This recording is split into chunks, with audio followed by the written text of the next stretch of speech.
दोस्तों, आज आप लोगों के सामने महात्मा बुद्ध के जीवन का बहुत अनमोल ज्ञान आप लोगों से शेयर करने वाले हैं।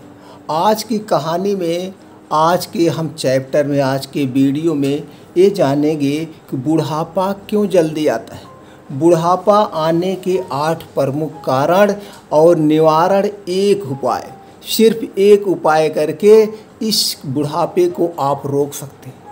कौन से हैं 8 कारण जिसकी वजह से आदमी जल्दी बूढ़ा हो रहा, आदमी के बाल पक रहे हैं? क्या कारण है कि आदमी अपनी जवानी खो दे रहा है और वह बूढ़ा दिखने लगता है? आज हम समझेंगे एक ऐसे महात्मा के उपदेश को जिन्होंने पूरे दुनिया को ही बदल दिया। तो दोस्तों, इसको हम बहुत मेहनत से बहुत खोज के आप लोगों तक लाए हैं। तो इसलिए आप लोगों से विनम्र निवेदन है कि वीडियो को, इस कहानी को पूरा सुने और अपने अंदर अगर वो कमियां हैं, अगर अपने अंदर उस कमी है, उस कमी को तुरंत दूर करके अपने जीवन को एक स्वस्थ जीवन बनाएं। अपनी बढ़ती हुई उम्र को थाम सकते हैं, बढ़ती हुई उम्र को रोक सकते हैं। कौन से वह 8 कारण हैं, उस कारण का भी हम बताएंगे और उस कारण को निवारण भी बताएंगे और उस कारण के क्या तात्पर्य हैं, क्या उसके उद्देश्य, वो भी आप लोगों से शेयर करेंगे। तो दोस्तों, चलिए इसको हम जानते हैं, वह कौन से 8 कारण है जिसकी वजह से आदमी जल्दी बुढ़ापा आ रहा है, आदमी बुढ़ापे का शिकार हो रहा है। तो दोस्तों, कुछ अपने भाषा में हम समझ लेते हैं। आज आदमी की आयु लगभग 100 वर्ष मानी जाए, 100 वर्ष आदमी जिएगा, लेकिन आदमी अपनी आदतों की वजह से 50, 60, 70 साल की उम्र में अपने आप के जीवन समाप्त होता हो रहा है। देखिए, इस जीवन समाप्त होता जा रहा है। ये सब क्या कारण है? इन्हीं कारणों को लेकर के बड़ी छानबीन करके, बड़ी खोज के बाद आप लोगों के सामने लेकर आए। इसलिए फिर निवेदन करते हैं, इस कहानी को, इस ज्ञान को पूरा सुनिएगा, उस 8 कारण को भी पूरा सुनिएगा और उसका मात्र एक सरल उपाय है, मात्र सरल एक उपाय है जिसको अपनाकर आप अपने जीवन को स्वस्थ जीवन बना सकते। तो चलिए दोस्तों, हम जानते हैं, लेकिन इसको एक कहानी के माध्यम से समझेंगे तो ज़्यादा अच्छा समझ में आएगा। तो दोस्तों, कहानी के बीच बीच में भी आपको कुछ ऐसी चीज़ें सीखने को मिलेगी जिसे आप जानकर खुद जान सकते हैं, हाँ यही वास्तव में कारण है। उसके बाद हम आपको 8 कारण बताएंगे, उसका 8 कारण को हम संक्षेप में उसका व्याख्यान भी करेंगे और एक निवारण भी करेंगे। तो दोस्तों, आप सबको एक कहानी ज़्यादा से ज़्यादा लोगों तक शेयर कर दीजिए, क्योंकि हर एक अच्छा ज्ञान ज़्यादा से ज़्यादा लोगों तक पहुंचाना हर एक आदमी के, सामाजिक आदमी का परम कर्तव्य होता है। यह एक प्रकार का दान होता है। जितनी अच्छी चीज़ें ज़्यादा लोगों तक पहुंचाई जाए, यह सबसे बड़ा दान होता है। तो इसको एक दान समझकर ज़्यादा से ज़्यादा लोगों तक शेयर करें और जानकारी पहुंचाएं। तो दोस्तों, शुरू करते हैं कहानी। एक समय की बात है, सम्राट अशोक युद्ध में अपनी चरम सीमा पर था। वह पूरे विश्व को जीतने ही वाला था, और उसके साथ में उसके पूरे राज्य, पूरे भारतवर्ष उसके साथ था। पूरा भारतवर्ष सम्राट अशोक के साथ था कि तुम जीतो, भारत को जीतो और एक अलग पहचान बनाओ, हम तुम्हारे साथ हैं। क्योंकि सम्राट अशोक कोई भी अकेले कुछ चीज़ नहीं जीत सकता है, पूरा सहयोग, पूरा भारतवर्ष उसके साथ था। और सम्राट अशोक एक दिन पूरे विश्व को जीतकर पतंगा फहरा दिया, झंडा फहरा दिया, पूरे विश्व को जीत गया। और वह सम्राट का, वह पूरे विश्व को जीतकर वह वापस आता है और उसकी प्रजा और पूरा देश खुशियाँ मनाता है। पूरा देश खुशियाँ मनाने में व्यस्त था, एकदम मशगूल था। सम्राट अशोक ने भी कहा और अपने मंत्रियों से कहा, अपने सभी राजमंत्रियों से कहा कि पूरे प्रजा में, पूरे देश में इतना धन दे दो, सब लोग एकदम खुशियाँ मनाएं, क्योंकि सब लोग युद्ध में थके हारे हैं। इतना दिन सब अपने परिवार से पिछड़े थे, सब लोग अपने परिवार से दूर थे, तो सब लोग अपना अपनी खुशियाँ मनाए जिससे किसी के धन सुख सुविधा में कोई कमी ना हो। और सारे मंत्री ऐसे ही करते हैं, सब लोग खुशियाँ मनाते हैं। सम्राट भी खुशियाँ मना रहे हैं, सम्राट अशोक भी खुशियाँ मना रहे हैं और उनका पूरा पूरा भारत खुशियों में लीन हो गया। कुछ समय तक ऐसे खुशियाँ मनाते ही रहे, खुशियाँ मनाते ही रहे। फिर उसके बाद एक दिन सम्राट अशोक सभा में बैठे हुए थे, राज्यसभा में बैठे थे और अपने मंत्रियों से मंत्रणा कर रहे थे, अपने मंत्रियों से विचार विमर्श कर रहे थे और सब मंत्रियों से यही पूछ रहे थे कि क्या पूरा विश्व जीतने के बाद हमारी सारी प्रजा, हमारे सारे राज्य के लोग, सब लोग खुश हैं, सब लोग कैसे हैं, हमें आप लोग विस्तार से बताएं। हर एक मंत्री बताता है महाराज राजकाज सबसे चल रहा है, अच्छे से चल रहा है। फिर वहीं पे एक राजवैद्य खड़ा होता है, कहता है महाराज एक समस्याएं नज़र आ रही, हमारे राज्य के सभी लोग कुछ आलसी हो गए हैं, हमारे राज्य के सभी लोग अभी भी खुशियाँ में डूबे हुए हैं, अब ये लोग उससे उभर ही नहीं पा रहे हैं, हमें तो लग रहा है आगे चल के कुछ बड़ी भारी समस्या होने वाली। फिर सम्राट अशोक कहते इसका निवारण करिए, देखिए क्या समस्याएं हैं, कृपया उस पर गहन अध्ययन कीजिए और पता लगाइए क्या कारण। उस दिन की सभा स्थगित होती है, फिर अगले दिन की सभा होती है। अगले दिन की सभा में फिर राजवैद्य से पूछा जाता है, सम्राट अशोक राजवैद्य से पूछते हैं क्या हुआ, राजवैद्य क्या हुआ, आपने क्या निष्कर्ष निकाला। राजवैद्य कहते हैं महाराज सब लोग इतना खुशियों में व्यस्त हैं, सब लोग अपना आराम फरमा रहे हैं, एक रिजल्ट सामने निकल के आ रहा है, सब लोग सबसे ज़्यादा दवाएं लेने आ रहे हैं, किसी का बाल पक रहा है, किसी का बाल टूट रहा है, सब लोग ऐसे लग रहा है कि बुढ़े दिखने लगे। जो कम उम्र के लोग हैं वो भी बूढ़े देखने में नज़र आ रहे हैं। इस बात का कुछ समझ में नहीं आ रहा। हमने काफ़ी उपचार किया, हमारे वैद्यों ने काफ़ी उपचार किया, लेकिन वो समझ में नहीं आ रहा है क्या कारण है, क्यों ऐसा हो रहा है। हम फिर भी गहन अध्ययन में जुटे हुए हैं, सब लोग अभी भी मदिरापान धूम्रपान में जुटे हुए हैं, सब भोग विलासिता में जुटे हुए हैं, उससे ध्यान ही नहीं भटक रहा और उस पर ध्यान ही नहीं भटक रहा है। तो यही हमारे समझ में आ रहा है कि यही कहीं कारण ना हो जाए। फिर सम्राट अशोक कहते हैं एक बार और विमर्श करिए। फिर राजवैद्य जुट जाते हैं अपने वैद्यों की टीम लेकर के, पूरे देश में राज्य में टहल टहल कर पता करते हैं।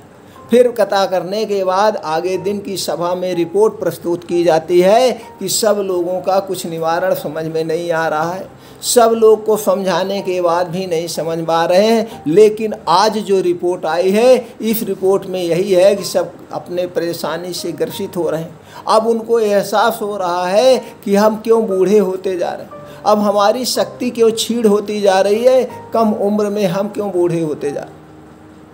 यह सब सोचने के बाद फिर सम्राट अशोक कहते हैं कुछ तो उपाय होगा, कुछ इसका उपाय करिए। तो उसी में से एक बौद्ध भिक्ष था। बौद्ध भिक्ष ने कहा इस सब का समाधान सिर्फ एक ही इंसान कर सकता है, सिर्फ एक ही इंसान कर सकता है। सम्राट अशोक कहते हैं कौन है? वह कहते हैं महात्मा बुद्ध। महात्मा बुद्ध का उपदेश अपने राज्य में आप उपदेश उनका करवाइए, जगह जगह जो है उनके धर्म की बातें करवाइए, उनका धर्म सत्संग करवाइए, जिससे लोगों को कुछ बातें बताइए। सम्राट अशोक के उस बौद्ध भिक्ष की बात समझ में आ गई। सम्राट अशोक ने अपने मंत्रियों को आदेश दिया कि जल्द से जल्द इस बौद्ध भिक्ष की बात को मानकर और कल से जो है बहुत बड़े हमारे इस राजमहल में एक ऐसे सत्संग का आयोजन करवाइए जहाँ पे सारे लोग इकट्ठा हों और उन्हें कुछ उपदेश दिया जाए। और देखिए महात्मा बुद्ध कहाँ हैं, उन्हें आप जाइए सादर आदर सम्मान के साथ हमारे राज्य में आने का निमंत्रण भेजिए। अब यहाँ से मंत्री जाते हैं, महात्मा बुद्ध की खोज करते करते काफ़ी दूर जाने के बाद पता चलता है वहाँ पे उनका सत्संग चला। सत्संग के पास जाकर उनके मंत्री उन्हें चरणवत स्पर्श करते हैं, उन्हें प्रणाम करते हैं और सम्राट अशोक की बातें बताते हैं कि महाराज सम्राट अशोक आपको याद कर रहे हैं, कृपया आप उनके राज्य में चल करके और कुछ उपदेश दीजिए, बहुत बड़ी समस्या प्रकट हो गई। जैसी ये बात सुनते हैं महात्मा बुद्ध मुस्कुराते हैं और उस सेनापति के साथ सम्राट अशोक के महल में आते हैं। महल में आने के बाद सम्राट अशोक उठता है और महात्मा बुद्ध के चरणों में प्रणाम करके उन्हें कहता है, महात्मा जी, हमारे राज्य में बड़ी भारी समस्याएं हो रही है, लोग बहुत परेशान हो रहे हैं, असमय वो बुढ़ापा हो रहा है, उनकी शक्तियां क्षीण हो जा रही है, आप कृपया कुछ ऐसा उपाय बताइए जिससे ये लोग का जीवन सुधर जाए, ये लोग बहुत परेशान हैं। महात्मा बुद्ध मुस्कुराते हैं, कहते हैं ठीक है, कल कहीं ऐसी जगह पे जहाँ पे जगह ज़्यादा हो वहाँ पे सत्संग की व्यवस्था करिए, वहीं पे सबको एक साथ उपदेश दिया जाएगा, वहाँ पे बताया जाएगा वो 8 कारण जिसकी वजह से सब परेशान हो रहे, सबकी शक्तियाँ क्षीण हो रही है, सबके अंदर बुढ़ापा आ रहा है। तो ऐसा ही किया जाता है।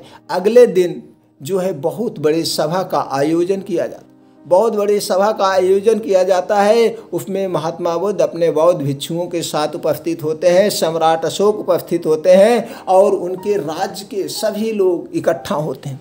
इकट्ठा होने के बाद महात्मा बुद्ध को सभी लोग प्रणाम करते हैं और महात्मा बुद्ध मुस्कुराते हुए, क्योंकि दोस्तों सब लोग जानते हैं उनके चेहरे पर हमेशा मुस्कुराहट। सबसे बड़ी खुशी का राज यही है, अगर आपके घर में महात्मा बुद्ध की मूर्ति है, आप उन्हें सुबह देख लिए तो आपका दिन अच्छे से निकल जाएगा, क्योंकि उनके चेहरे पर कभी किसी मूर्ति में या वैसे भी आप उदासी नहीं देखेंगे। बस उनका हंसता हुआ चेहरा हरदम प्रसन्न मुद्रा में। हमारा तो यही मानना है कि आदमी को हरदम उनकी तरह ही रहना चाहिए, हमेशा हंसमुख रहना चाहिए, टेंशन मुक्त रहना चाहिए, वही आदमी सुखी जीवन है। तो ठीक है, चलिए आगे चलते हैं। अब महात्मा बुद्ध पहला जो उपदेश बताते हैं कि देखिए, वह कहते हैं, महाराज आपने तो पूरे भारत को जीत लिया, आपने पूरे भारत को जीतने के बाद यहाँ आकर खुशियाँ मनाने लगे और इसी खुशी की वजह से आदमी को एक बहुत बड़ी लत लग गई, बहुत बड़ी बुरी लत लग गई जो कि जीवन का अंत कर देती है। तो कहते हैं सबसे पहला बुढ़ापे का कारण जो है वो धूम्रपान है, मदिरापान, धूम्रपान, भोग विलासिता। और आपके राज्य के सभी लोग इतना दिन से बिछड़े थे, युद्ध में व्यस्त थे, आने के बाद वो लोग धूम्रपान भोग विलासिता में लीन हो गए, जो कि हमारे शरीर के अंदर जो भी सेल्फ पाए जाते हैं उनका नाश कर। इसलिए सबसे पहले अगर आपको बुढ़ापा रोकना है, अपने राज्य के लोगों का बुढ़ापा रोकना है, तो धूम्रपान मदिरापान से दूरी बना के रखना। सबसे बड़े कारण यही एक है, इससे आप दूरी बना के रखिए। जो भी धूम्रपान, बुढ़ापा अपने आप थमसा जाएगा, रुक सा जाएगा, सारी मर्जें दूर भागेंगी, लेकिन इसे करना होगा। दूसरा जो उपाय, आदमी का निष्क्रिय जीवन, यानी कि ना तो आदमी योग करता है ना व्यायाम कर रहा है, आदमी बस उसी में खा पी के रहा। तो शरीर को हमें सक्रिय रखना पड़ेगा। जिस तरह से जो एक गाड़ी है, गाड़ी को अगर आप खड़ी कर देंगे, उसका इंजन नहीं चलेगा तो उस इंजन में जो है धीरे धीरे मूर्छा लग जाएगा और वह इंजन खराब हो जाएगा। उसी तरह से हमारी शरीर है, इस शरीर को सक्रिय रखना पड़ेगा, इस शरीर को चलाते रहना पड़ेगा।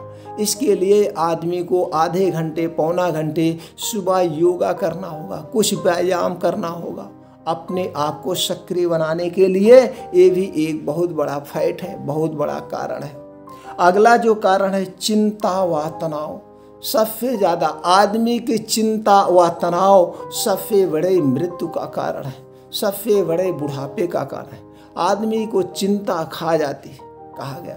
तो इसलिए कभी भी चिंता मत करिए। किसी बात की अगर आपको चिंता है, उस चिंता का समाधान करिए, उस चिंता का समाधान करिए। और अब जब तक उस चिंता का समाधान नहीं कर देते हैं, तब तक वो बातें अपने मन में घूमती रहती हैं। वो बातें जब अपने मन में घूमती रहती है तो दिमाग उसी पे हमेशा चलता रहेगा। तो जब दिमाग हमेशा चलता रहेगा तो दिमाग हमेशा कार्य कर रहा है। ये कार्य कौन सा कर रहा है? ये कार्य उल्टा कार्य कर रहा है। जिस चीज़ को चिंता है, जिस बात को लेकर चिंता है, उसी पे हमेशा मंथन करना है। तो इसलिए जो भी बातें आपके मन में, दिमाग में जब भी आए, उस बात को तुरंत फाइनल कर दीजिए। जैसे एग्जाम्पल के लिए किसी से किसी बात को लेकर झगड़ा हो गया है, तो आप ही जा कर के उनसे मिलिए, माफ़ी मांगिए कि भैया उस बात को उसी पर ख़त्म कर। नहीं तो आप भी उसको अपने मन में लिए हैं, अगला आदमी भी अपने मन में लिया है। आपने क्या किया, फिर उसका उल्टा दिमाग में वो भी सोच रहा है हमें इनसे बदला लेना, हमें इनसे। तो दोनों का दिमाग उसी पे क्या कर रहा है? काम कर रहा है। तो दिमाग अब स्थिर नहीं है, तो इससे भी बहुत बड़ी चिंता बने। तो अगर हमेशा जो भी मन में उल्टा पुल्टा विचार आए, उसका तुरंत समाधान करके वो बात अपने मन से निकाल दीजिए। अपने मन में कोई बातें रखिए नहीं। चिंता तनाव को दूर भगाइए। चिंता और तनाव बीमारी का सबसे बड़ा कारण है, बुढ़ापा का सबसे बड़ा कारण है। और उसके बाद जो बुढ़ापे का सबसे बड़ा कारण है, भरपूर ना नींद लेना। आपको नींद लेना पड़ेगा। जब आप सोते हैं तब आपकी शरीर आराम करती है, थोड़ा आराम रेस्ट में होती है। ये भी बहुत बड़ा। अब आपकी उम्र के हिसाब से सबको 6 से 8 घंटे की नींद लेना है। सबको 6 से 8 घंटे की नींद लेना है। जब आपको अच्छी नींद आएगी तो आपका पूरा शरीर, पूरा दिन अच्छे से निकल जाएगा। इसलिए नींद को पूरा करना बहुत ज़रूरी है। और अगला जो कारण है बुढ़ापे का सबसे बड़ा कारण, पौष्टिक पोषक तत्वों का अभाव। पौष्टिक शरीर हमारी किससे बनी है? न्यूट्रिएंट से, तत्वों से, विटामिन से, इन्हीं से बनी हुई है। तो हमें अपने खाने में अल्पा आहार लेना है और पौष्टिक खाना खाना, कम खाना खाना है। भूख से हमेशा 30% कम खाना खाना है। हमको ये देखना है कि हमें कितनी मात्रा में कौन से पौष्टिक तत्व ले रहे हैं, जिससे हमारे शरीर को हर एक तरह की विटामिन्स, हर एक तरह की पौष्टिक तत्व मिलता रहे। अगर शरीर को हर एक तरह की प्रोटीन और पोषक तत्व मिलते रहेंगे तो हमारा शरीर स्वस्थ और निरोग रहेगा। इसको हमेशा ध्यान। और अगला जो सबसे बड़ा कारण है, सबसे बड़ा कारण, हर एक से बड़ा कारण, वो है क्रोध। क्रोध अपने आप पे कभी नहीं लाना। अगर आप एक बार क्रोधित होते हैं, 1000 ग्रंथियां प्रभावित होती हैं, 1000 शरीर के तत्व प्रभावित होते हैं, 1000 नसें प्रभावित होती हैं। आप कभी क्षण मात्र के क्रोध करते हैं। जब भी आपको क्रोध आए, आप क्रोध को काबू करिए। कभी कभी क्रोध जो है आदमी को बहुत बड़ा नुकसान करा देता है। आप क्रोध में आ गए, किसी से लड़ाई झगड़े कर लिए, जिसके कारण से उसका खामियाजा भुगतना। तो इसलिए आपको क्रोध को त्याग देना होगा। अगर आपको हंसमुख और लंबी जिंदगी जीना है, क्रोध को तुरंत त्याग दीजिए। और अगला जो कारण है बुढ़ापे का सबसे बड़ा कारण, निर्जीव वस्तुओं का ज़्यादा सेवन, सजीव वस्तुओं का कम सेवन। अब ये समझिए निर्जीव और सजीव वस्तु क्या है।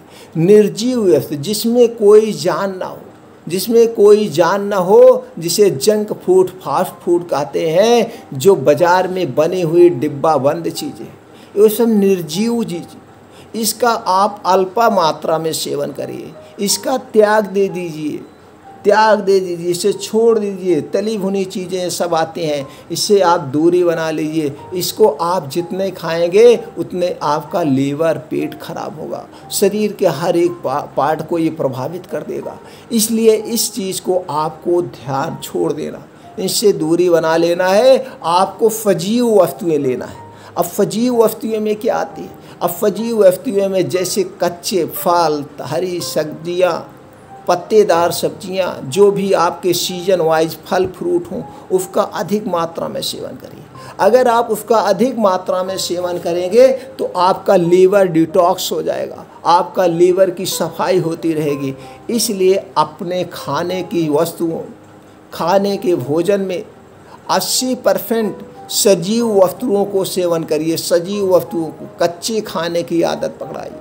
पशु पक्षी जानवर ये सब सजीव वस्तुएं खाते हैं, ये भुनी तली नहीं खाते हैं, इसलिए उनको ज़िंदगी में कभी कोई बीमारी नहीं होती है, कभी कोई बीमारी नहीं होती है। आदमी भी बीमार होता है, क्योंकि आदमी सजीव वस्तुएं कम खाता है, निर्जीव वस्तुएं ज़्यादा खाता है। तो आपको सजीव वस्तुएं पे फोकस करना होगा, निर्जीव वस्तुओं का त्याग करना होगा। अगला जो सबसे बड़ा कारण बुढ़ापे का है, नमक, चीनी, मैदा।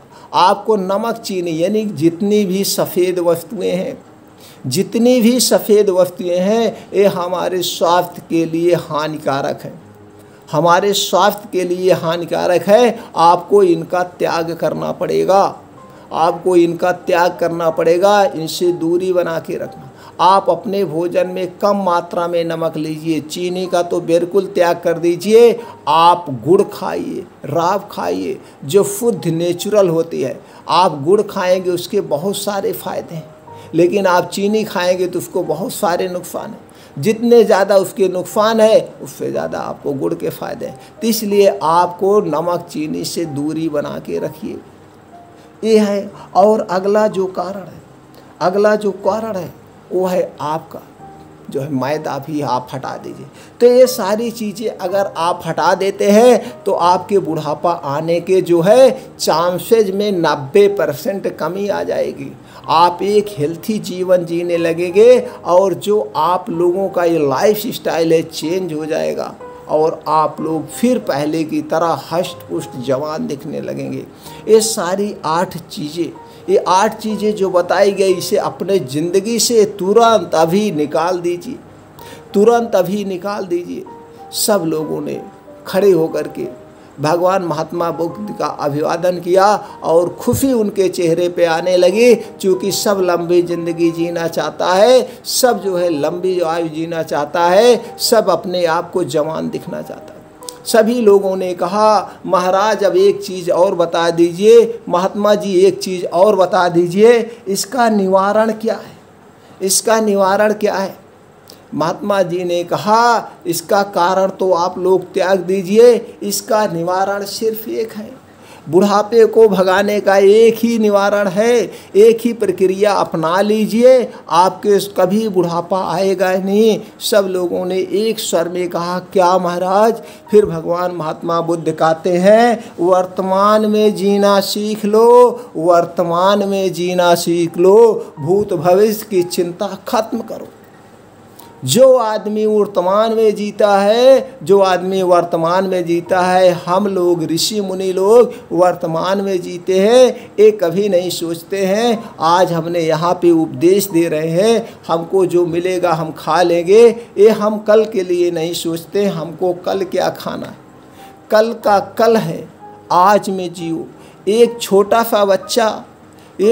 सा बच्चा वर्तमान में जीता है, भूत भविष्य की चिंता नहीं करता।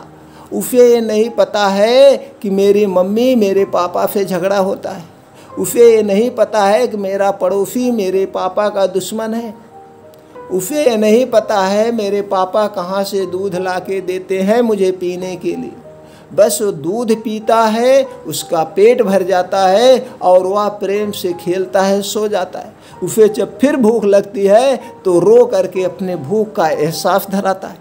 तो आपको चिंता मुक्ति जीवन जीना है, ना तो भूत के बारे में सोचना है, ना तो भविष्य के बारे में सोचना है कि हमारे लड़के के लिए हम कितना कमा के रख दें, हम कितनी ढेर धन दौलत को कमा लें, हम कितने हमारे पास उद्योगपति और कितने पैसे हो जाएं, कितनी धन दौलत हो जाए, ऐसा कुछ नहीं सोचना है। आपको सिर्फ वर्तमान में जीना। जो आदमी वर्तमान में जीना सीख गया, जो आदमी वर्तमान में जीना सीख गया, वो अपने आप को जीत लिया, वो अपने आप को जीत लिया, वो कभी बुढ़ापा नहीं होगा।